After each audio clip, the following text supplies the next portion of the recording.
আমাদের হাতে citizenship card এলে আগামী দিনে আমাদের প্রজন্মকে কেউ রোহিঙ্গাদের মতো লাত মেরে বার করে দিতে পারবে না। রোহিঙ্গারা 400 বছর ধরে মায়ানমারে ছিল, তারা এসেছিল থাইল্যান্ডের মুসলমান ছিল তারা এসে কিন্তু তাদের মধ্যে বিচক্ষণতা ছিল না যে ওই দেশে সিটিজেনশিপ নেবার জন্য আইন সংযোজন করা দরকার, আইনের আওতায় আসা দরকার, এরকম কিচ্ছু ছিল না।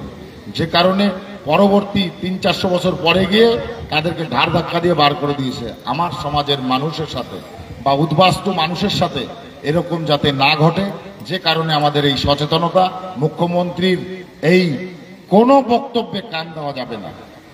বাঙাল বিরোধী মুখ্যমন্ত্রী, বাঙাল বিরোধী, এই কথা আজকে এখানে বলে গেলাম।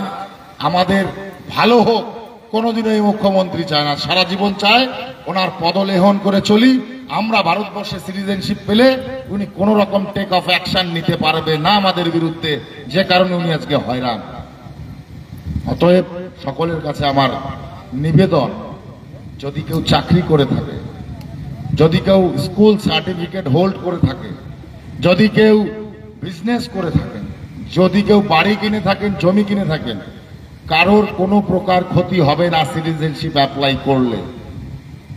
এটা সিটিজেনশিপ দেবার আইন, সিটিজেনশিপ ছিনিয়ে নেবার আইন নয়।